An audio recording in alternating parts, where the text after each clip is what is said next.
Good morning, everybody. We are about to get started in this live session in just a minute here.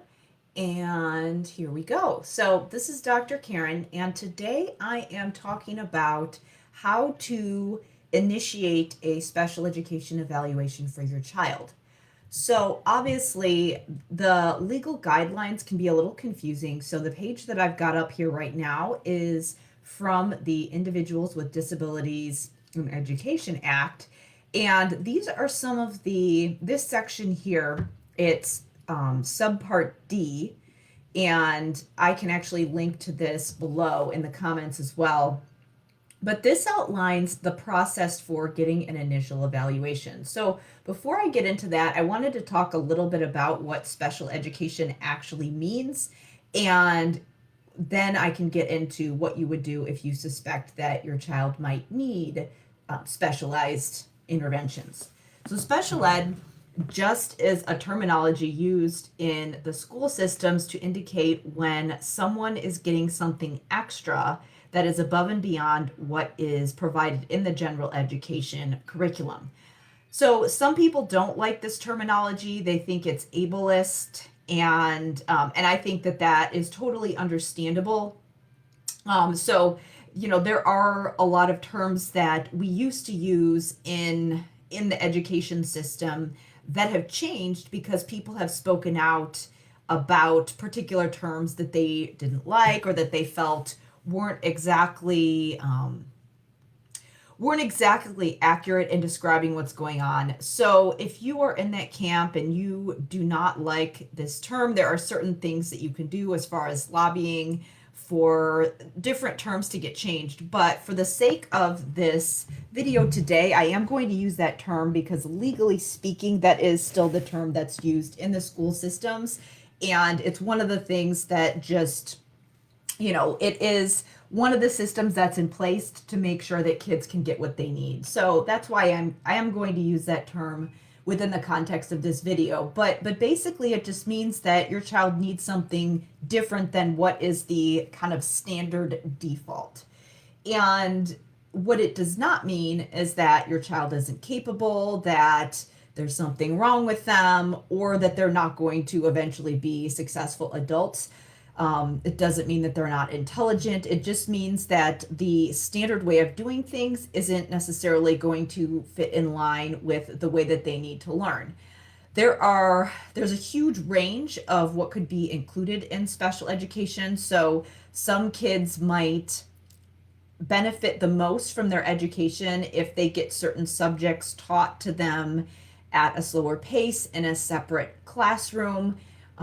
Some people go to special schools that are schools that only teach special education. So that is one option, and that is what a lot of people think when they think of special education, because a lot of times at one point in time that was what typically was included in special ed services, but actually it is a wide continuum. I have, when I was a speech pathologist in the school systems, I had kids who were on the complete other end of the spectrum, where all that they got for special education services is that they maybe came to see me for 30 minutes a week for some speech therapy, and the rest of the time their curriculum looked exactly like the other kids. You would have never known that they got anything different other than that one 30-minute session per week. I have had, for example, some kids who I had one student who stuttered, and he had a hard time participating in class. So that's why he qualified for special education, because it was deemed to negatively impact him in school if he wasn't able to communicate. But he was really bright. He, in reading, he was really high performing, but there were just certain things that he wasn't able to participate in to the full extent because he wasn't able to communicate. There were other kids who had learning disabilities, who needed things taught in a certain way, that needed things paced in a certain way. Maybe they needed to have special seating arrangements, and they might have had a situation where they were in the regular classroom for most of the day, but they might have had a special ed teacher in that classroom that could kind of float around and check up on them. And some days they didn't really need a lot of help, so they could just be in the regular class and didn't need a lot of help. But then other times they might have needed to have things re-explained or structured for them in a different way. So there's a lot of different options. And so the important thing to know is that, a lot of parents that I worked with, especially for the kids who needed something that was not what you would commonly think of with special ed, is that a lot of parents would say, hey, I don't want my child to be in some kind of a special classroom for the entire day because I think that they do best when they're in the regular classroom. And if that is the case for a child and they just need something that's a little bit different, or they need something that's pretty minimal but still something that they need, that is an option. So that is something that does concern parents, and we have been able to work through it when I explain that. So just setting that expectation that it just means that there's something different. So something needs to be tweaked. And the thing about the services is that once your child qualifies for them, they're entitled to get that service. The school can't say, oh, this week we don't feel like providing it, we're not going to provide it, or this year we're just a little low on resources, so we're not going to provide this service for your child. Well, if they have a signed legal document that says that they get those services, the school has to provide those services. And if you move schools, you can take that, what's known as an individualized education plan that outlines what your child needs, and you can take that from school to school. So if you are in one state and your child qualifies for services, you can take that plan to the next state and then they can implement it in the other school. So it can speed up the process of, if you move and your child needs a service, it's a little bit more streamlined in that time frame or in that aspect. So let's talk about, let's say that you have a concern, maybe your child, it could be something where for whatever reason you think that your child is struggling, or you think that your child might need something that's a little bit different from the general education curriculum. Now, it doesn't necessarily mean that your child will qualify for special education or that they need it, but maybe you want to have it looked at to see what is the best way to educate your child. A lot of time the evaluations, even if your child doesn't qualify, they might give you some good information, and it might give some of the teachers some good information that, even if they don't necessarily have a formal plan, can let everybody know how to best work with your child. But it also can give you peace of mind to know that something has been looked at, and to know that, to give you some clarity on how to be a good support for your child. So how it works is that when the school or a parent or someone who's involved with that child suspects that special education might be warranted, there's a couple ways that could go. So number one, what could sometimes happen is that maybe a teacher notices some things and comes to the parent, or refers the child to some kind of building problem solving team. A lot of school districts have some kind of a committee that, if there is a concern about a child, a teacher or a parent or someone who's working with that child can refer the child to the team, and the team can brainstorm and figure out what to do.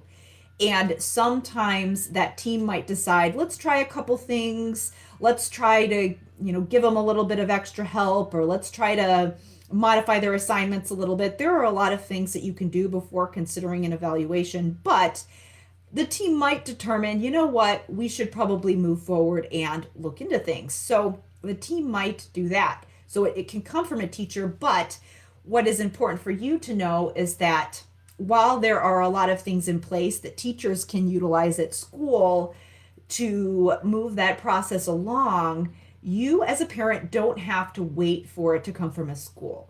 If you have a concern about your child, you can actually initiate that evaluation.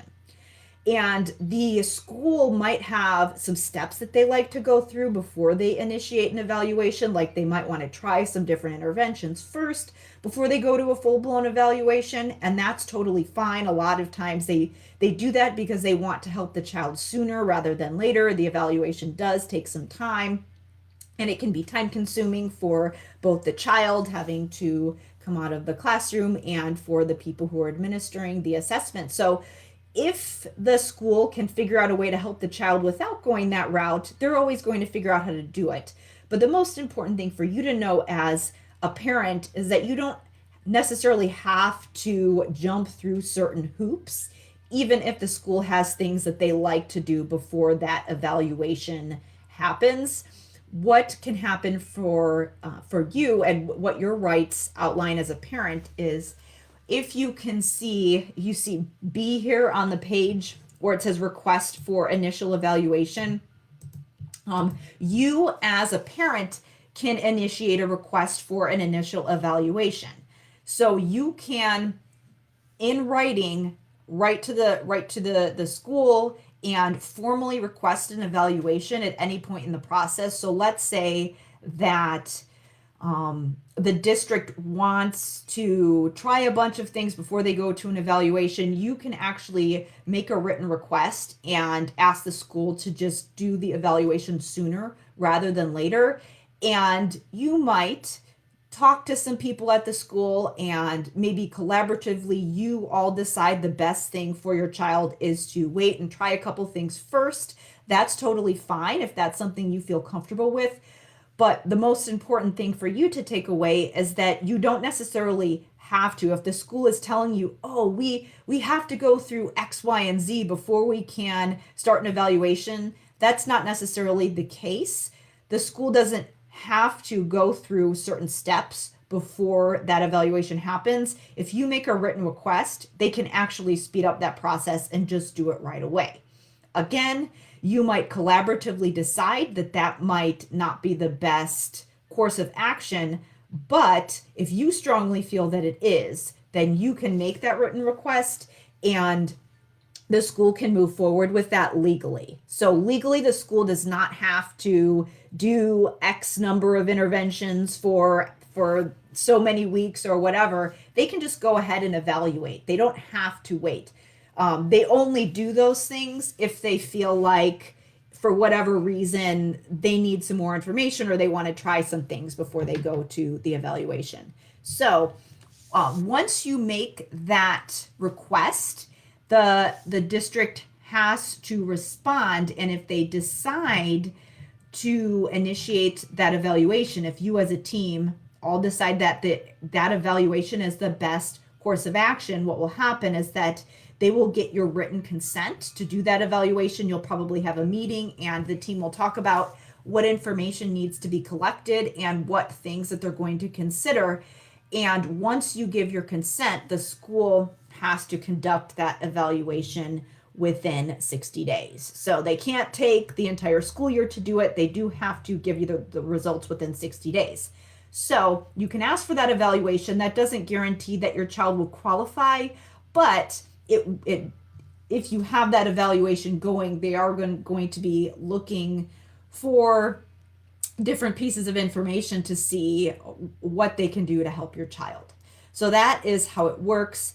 But the most important thing that I wanted to share today is that even though sometimes schools have certain processes that they like to follow before they do evaluations, just because they want to make sure that it is the best use of time for the child and for the staff, because again, if there are things that can be done in the classroom to help your child without having to pull them out of class, and if they can help them first and do it sooner rather than later, they're going to do that. But if you really feel that it is in your child's best interest for them to, instead of trying a bunch of things, just go ahead and evaluate, you can certainly request for that. And so you would just need to put in writing that you want a special education evaluation. And then you want to make sure that you are involved in that process of determining what kind of information they're collecting. So If you have information from your child's pediatrician or any other tutors or therapists that work with your child that you want to take to the people at the school who are doing that evaluation, any of that information can be considered. Sometimes it can be used in that eligibility process so that the staff of the school doesn't have to reinvent the wheel. A lot of times they can use that information if you've had outside evaluations done. They don't necessarily have to follow every single recommendation done by outside evaluators, but a lot of times schools will want to use that information because it can show them, it can help narrow things down for them and can provide them a lot of information about what can help your child. So that can also give them some guidance as far as what your concerns are and what questions you need to ask to make sure that during that evaluation process they are looking at all of the necessary things. So when you go into that evaluation meeting, if they decide to initiate it, you just want to make sure that you've got your questions outlined and you ask all of your questions about all the different things that you're concerned about so that the school can make sure that they look into all of that information. And you might, as a parent, decide that during that evaluation process, you might want to gather some information for them as well, which can be so helpful because as a parent, you are seeing a different side of your child. Yes, the people at the school have expertise in education, but you are an expert in your child. You know them the best. So you can really be an important part of this process. So this is the site for, I will actually link to the main site and I will actually link to this page, but there are a lot of different places that you can click in here on the IDEA site that can show you different pieces of information that can give you some guidance on some of those laws. And I actually go through, I have a program that I am currently working on for parents to help parents who want to help their kids become more attentive and self-sufficient and independent. And while we focus in the program on things that you can be doing at home to actually work on those skills, there is also a portion of the program where I talk about how to navigate the different services that you might want to also be utilizing because it is a team effort. Those professionals that work with your child, if you form an alliance with them, that could be really powerful so that you're working on things at home and you're communicating with them at school or wherever else your child is getting support. So I do talk through how to navigate that in the program. So I will also share information about that program. It's called Executive Functioning for Success.